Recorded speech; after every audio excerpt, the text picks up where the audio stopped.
When I was a wee young lad, I, among other children, was bestowed a gift for my birthday. I don't know if it's actually my birthday, and this gift was the great Game Boy Advance. That's right, give me more dramatic effects. More!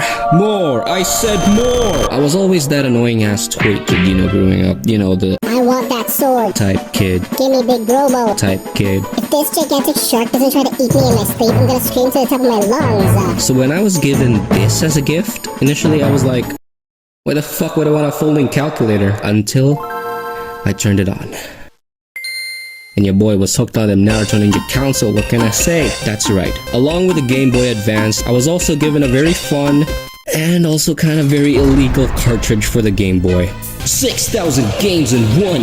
Get your money's worth by juicing your kid's brains out! This shit was like a gigantic playhouse for any kid my age, as you had Naruto Ninja Council, the one Avatar game that never worked, and an entire library of Alexandria's worth of NES games, and it also burned down just like it. Mega Man, Donkey Kong, Karateka, Top Gun, fuck that game, Tetris, and that's right, Street Fighter 2010. Few lived to finish this game, yeah, and I bet those that didn't live too long a life. And one of my favorite games for the NES, Castlevania, which I didn't know till later had really good box art. Like, look at that. Oh, I'm talking like Mickey Mouse. What's that? They're waiting for me to talk about the game. Well, why didn't you say so? It's not like the video's titled. Oh.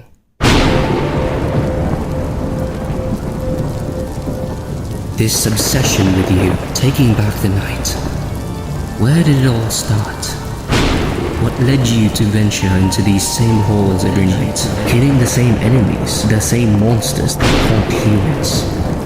Was it Dracula himself luring you in? Was it that sensation of feeling the monster's blood dripping from your whip as you slay them? Dripping? No, Doctor. It was beauty. That, and I literally had nothing else to play with. This is all true. I unknowingly play this game annually, especially ever since I learned about emulation. Ah, shit. Why is that, though? Well, because of this. You dumb bitch.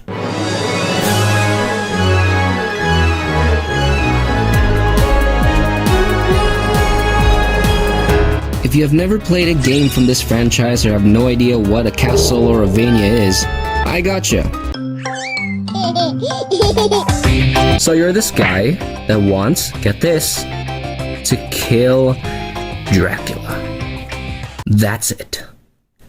And you gotta whip. Wait, what? No convoluting plot that... Nope. No main character backstory? Nope. Confusing ass magic system that'll take an entire college course to understand? Nope. Don't know. Don't care. Whip!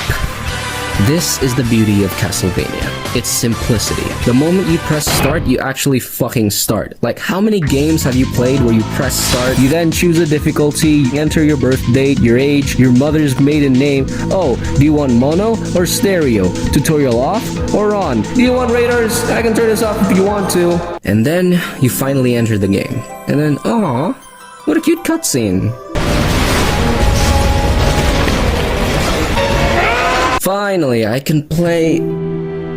Oh, man. Now, I'm not here to claim that all these are bad. I made this video for crying out loud. Also, Castlevania technically does have an opening. All I'm saying is that the absence of these have their own merit, and some might even say, beauty. Castlevania doesn't explain to you who you are, where you are, and why you're here. It's not even until the credits where you learn that your character is named Simon frickin' Belmont. This was before all that my best friend killed my wife, so I turned my wife into a whip, and I used this whip to whip my best friend's ass, who is now Dracula. We're just here to kill Dracula. Simple and clean. Alright, enough repeating myself. Let's get into the reason for all this.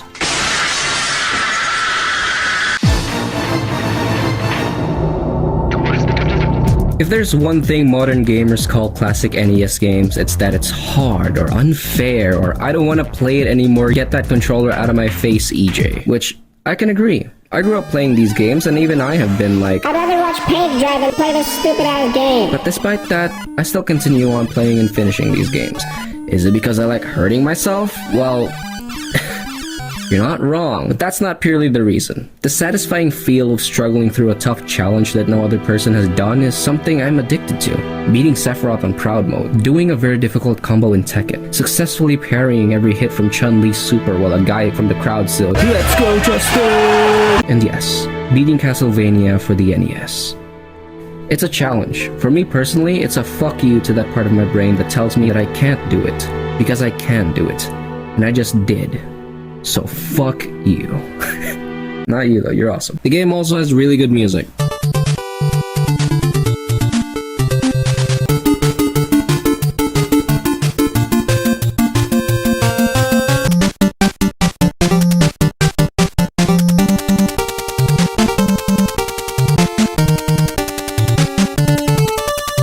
That enough for you?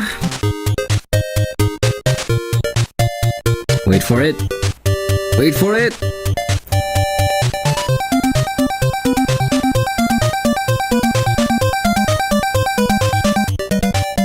God damn. The NES sound chips had limits. Hell, even the classic Commodore 64 had better assets in comparison. But because of these said limits, the people of Konami were able to go f that. I'm still making fire. It's inspiring how Kinoyo Yamashita made such timeless classics out of the limits of the NES sound chip. The fact that Vampire Killer to this day has been covered and reorchestrated by other talented musicians says everything you need to know about this soundtrack.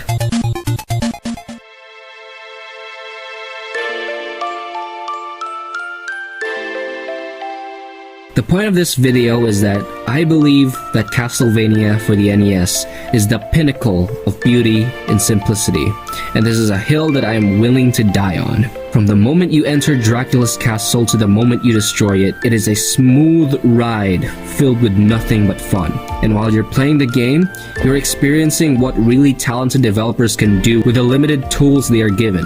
Dracula's castle was atmospheric and gothic despite the NES's graphics hardware. The NES sound chip only had 5 channels of audio, 2 of which generate square waves of only 12.5%, 25%, and 50%. Duty cycle, I have no idea what any of these mean, but it was able to create this banger. The gameplay, which is literally just jump, whip, and strut, but it was able to set the foundation into what will become one of the best genres of gaming. This game was so revolutionary that after the second game, they were like, fuck it, we're going back, and they made the third game more like the first game. And the fourth game, shit was literally a remake of the first game. Although plagued with limitations, these devs did everything they could to create a masterpiece, and in turn, they broke those very limitations, creating a forever classic and what would become one of my favorite NES games of all time. And that, my friends, is beauty. Thanks for watching. Oh my god!